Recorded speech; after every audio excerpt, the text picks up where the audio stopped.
Hello again, everybody. Now, do you all know what kinds of sentences there are in English? I'm sure you do, but I think it would be very useful for us to review this information.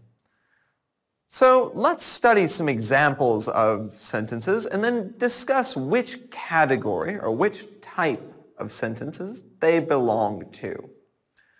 First, we have declarative sentences. These sentences simply make a statement. They say that something is true, or they make a statement that is true. The ball is red. The second type of sentence is an interrogative sentence, or a question. Is the ball red? The third is an imperative sentence. Imperative sentences give commands. For example, open the door. You are telling someone to do something with an imperative sentence. And then finally, an exclamatory sentence, where you make an exclamation or you say something with a great deal of emotion or strength. For example, I love Mondays. So, let's look at some examples where we use all of these different types of sentences and discuss them a little bit. In the first example, Elizabeth cannot stand being glued to one place for a long time. This sentence is declarative. It's just telling me information about Elizabeth, and it's making a negative statement as well. She cannot stand. She doesn't like it. In the second, John has a sweet tooth. He's like me. He likes cakes and pastries. This too is declarative, but this is a positive statement. It says that he does have something. Another example, where are you going on your business trip next week? This is interrogative. I'm asking a question. Where are you going next week? And a fourth example, be healthy and wealthy.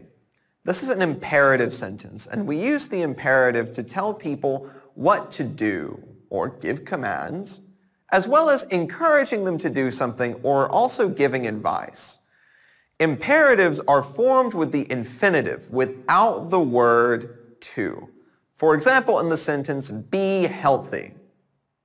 Negative imperatives will begin with the phrase don't or do not, as in don't worry. Also, keep in mind that if you use a modifier such as never or always or anything like that, it should go at the beginning of your imperative statement. For example, always eat your vegetables and never stay up too late. Back to our examples. Our fifth example, don't worry, and our sixth example, never be late, are both examples of imperative sentences. Now, our seventh example, always try to tell the truth, just like number 6, has a phrase at the beginning, always. And because it's imperative too, we put always and never at the beginning. So in the next sentence, have you ever been to Japan? Here, have you ever been to Japan is an interrogative sentence because I'm asking you a question. I want to know if you have ever been to Japan. And in the next sentence, we have, what a lovely view. Now, this sentence is exclamatory. Exclamatory sentences will usually start with how or what. And they're emotional sentences followed by a piece of punctuation called an exclamation mark. Now, it's very, very important that you are not afraid of this structure. Many people don't like to use the exclamatory structure when they write or when they speak, but it's very normal for us to use it. Moving back to the examples, I can also say something like, what a surprise! This too is exclamatory. Our next example, bring me the package, please. Here, it's imperative, but I'm making a request. I'm not telling you, bring me the package. I'm simply asking you to. Bring me the package, please. The next example, show it to me. Here, this is imperative, but it also has the exclamation mark at the end, right? This means that it's said with a great deal of emotion. Now, it could be anger, show it to me. Or it could be excitement, oh cool, show it to me. All we know is that there is a lot of emotion, that it's a very strong statement. In the next example, he's leaving for the USA, isn't he? This is also an interrogative statement, just with a slightly different structure. And the next example, we've won the championship.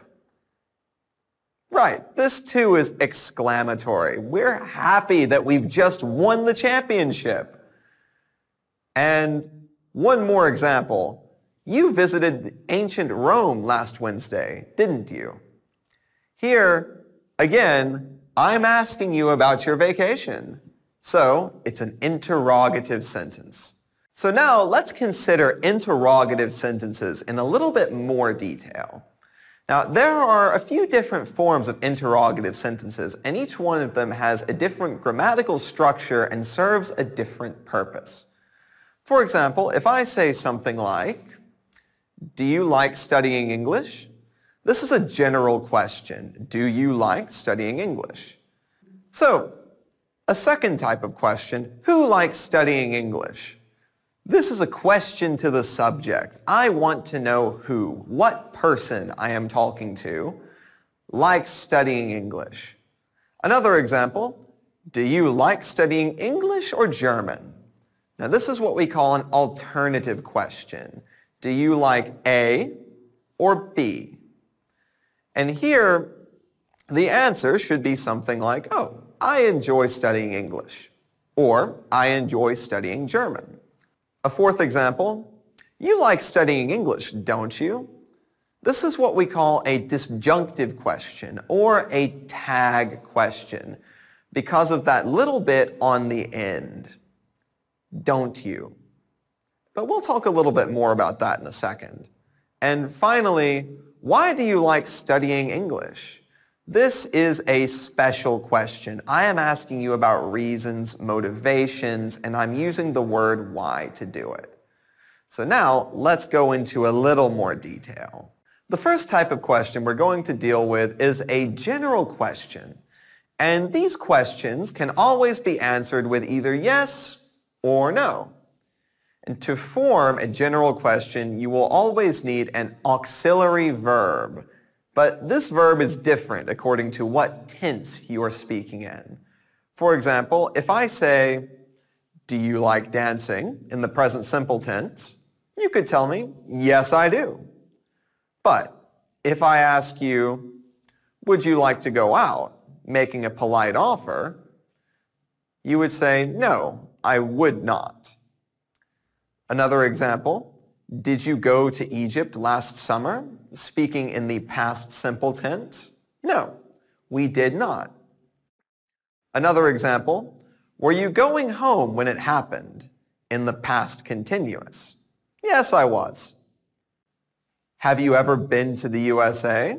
In present perfect? No, I haven't. Or next, will you help me? A polite request made in the future simple tense. Sure, I will. Or finally, shall I inform you about his arrival in advance? Asking about permission or an order. In which case you say, yes, please. And as a rule of thumb, you can simply respond in the same tense that you are asked. The answer is usually the same verb tense as the question. The next type of question that we're going to talk about are questions to the subject. And in a question to the subject, we're concerned about the doer of the action. So let's make up a sentence very quickly.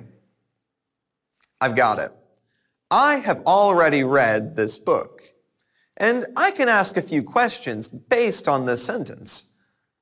I could ask, what have you read? And in this case, I'm asking about the book. I want to know which book you read. But if I ask, who has read this book? I'm asking a question to the subject. I want to know about which person read this book. In this case, me.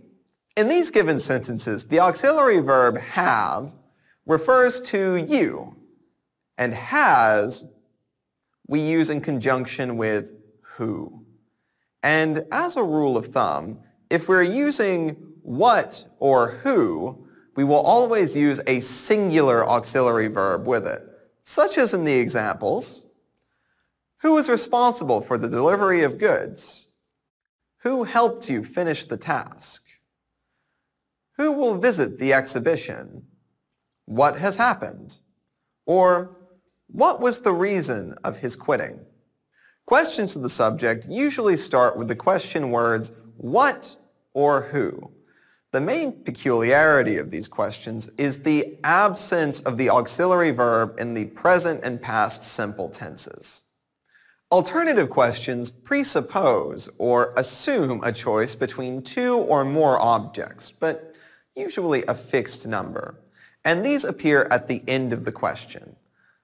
And in this case, all of the objects that you are deciding between, or that you're talking about, will be separated by the word or. Like in the examples, do you prefer tea or coffee? Or would you prefer to stay home or go out? In both of these cases, I'm asking which one you will choose, and you must choose one or the other. If you have three or more items, the word or only appears before the last word. So for example, do you prefer tea, coffee, or soda? You must also know tag questions or disjunctive questions. And these are short questions that will appear at the end of a normal statement. These are usually used if you want to check if something is correct or not, or if you want someone else to agree or disagree with something. For example, the furniture set is awful, isn't it? Or, I'm right, aren't I? You haven't seen him for ages, have you? Everyone is here, aren't they? And nothing matters, does it? Analyzing these sentences, you will see that the tag on the end of the question or on the end of the statement is in the opposite mood of the preceding statement. So for example, if I make a positive statement, you like pie, the tag needs to be negative, don't you? Likewise, for a negative statement, you don't like pie, the tag should be positive, do you? Also pay attention to the fact that in the first person, I, we use are and aren't. For example, I'm right, aren't I? Just like in the previous examples, you use are and aren't with I in the tag for the tag question. Some other rules are that we use they if we're discussing nobody, somebody, and everybody. Everybody is here, aren't they? Another rule is that we will use it to refer to nothing, something, or everything. Basically, a word that ends with thing. Everything is here, isn't it? One more rule. We use a positive tag after negative statements like no, nobody, nothing, never, and hardly. For example, nobody is here, are they? Here at the end, it's a positive tag. And finally, with imperatives, you will replace will, would, and could with the phrase won't. Take a seat, won't you? So let's read some more examples, practicing imperatives. Taste the cake, won't you? Close the door, please, won't you? Give me a hand, will you? Or finally, don't forget, will you?